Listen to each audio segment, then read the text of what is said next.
Welcome to Baler Aurora!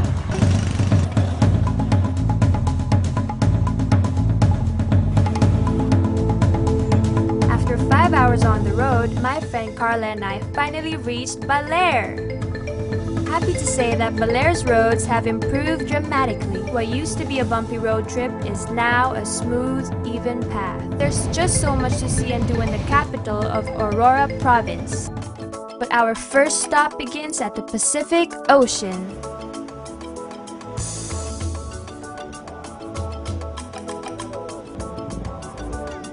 Baler is on the east central and faces the mighty blue Pacific Ocean. No wonder surfers love Baler. This is the Pacific Ocean, so the east side of the Philippines. So medyo powerful siya compared to the South China Sea side. Ano na dito sa may Cemento Reef and sa Bang Beach, medyo powerful yung bigay ng waves niya. So for a beginner, talagang ano siya, magandang training, and for intermediate surfers, magandang training siya for advanced level. But here, the waves, it's when get bigger, it's the waves open, you know, you can do a lot of maneuvers. Ang Baler kasi napakahaba ng beach break. Sa nakakatuwang bagay, malawak yung beach break. Saan tayo?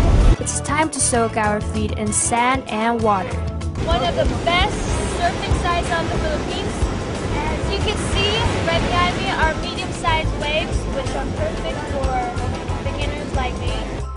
With the help of a Baler local pro surfer, Kuya Ariel, he'll be giving us Surfing 101. Tuturo ko yung pagtayo sa surfboard. Gitna po kayo ng surfboard.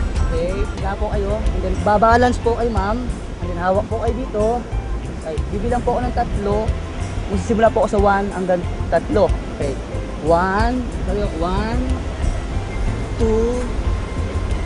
3. Okay, tapos tadaw po kayo. Balance. Pag nakabalance na po kayo, pag naka-ride na po kayo hanggang tabi, tatalo na po kayo sa may kanan o kaliwa. Okay, sige po. We're pumped up and ready to experience what they're all raving about. 1, 2, 3, balance. 1, 2, 3, balance. Well, that sounds and looks pretty simple. On sand, that is. Oh yeah! Waves, get ready for us, cause we're gonna conquer you. Here we go! 1, 2, 3, and whoops! That wasn't supposed to happen. Wow, we're only on hip-deep waters, but these solid waves are making it tough for us. We're always up for a challenge, so let's try this again. And again. And the 4th time is a charm! I finally got up. Woohoo! Not bad for a newbie, huh? I just can't get enough of it. Now I understand how surfing can be addicting.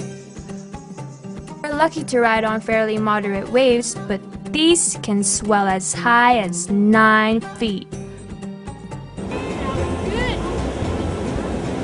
With these provocative waves, temperate weather, breathtaking view, Baler is indeed a surfer's paradise. While the intense, enigmatic waves of Baler have put this quaint town on the map, the rich history of Baler is also extraordinary. We head off to Museo de Baler to discover what the past has paid for us. If you go to the museum, you will actually see the soul and the spirit of Baler. Like the world to see how beautiful this place is, how historical it is. As we enter the Museo de Baler compound, a statue of President Quezon greets us. Baler Aurora is the birthplace of Manuel L. Quezon, the first president of the Philippine Commonwealth. This is the exact spot where President Quezon was born. Here stands a Bahay Kubo, replica of his first home. Another interesting artifact is President Quezon's presidential car. This beautiful, well-maintained vintage car is a must-see. Even the intricately done mural on the museum's facade is a feast for the eyes. Trying to depict the history and the future of Baler. What Baler used to be and then what it expects to be. What you will see in our museum is the history of our town, Baler. There you can find the story of its beginning, its indigenous people, and the significant events that took place, like the siege of Baler. At the moment, what you can see is the story of the galleon trade. Baler featured in the history of Spain, and naturally, the galleon trade is part of the history of Spain. It's amazing how these historical artifacts have been preserved. Just seeing these old photos and antiques shows how Baler has been a pivotal place in Philippine history. I just had to see where the famous siege of Baler took place. The Baler Church of today is very bare and unadorned, but its historical significance is elaborate and complicated.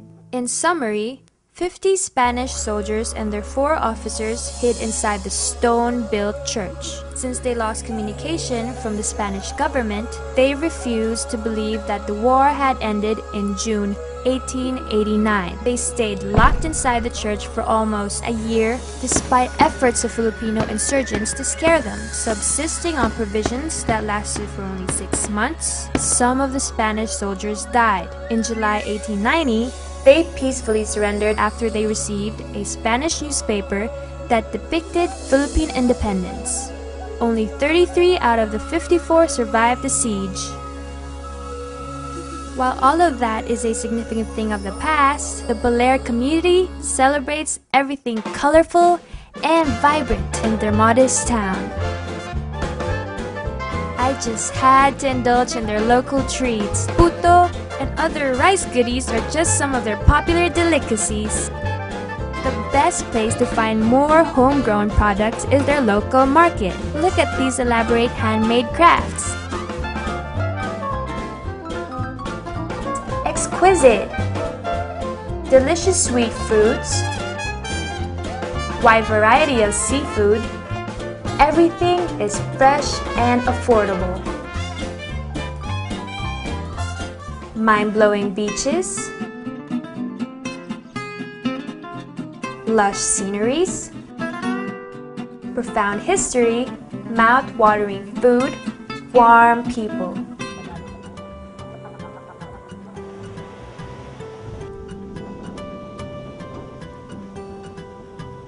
Oh, Baler, parting is such sweet sorrow.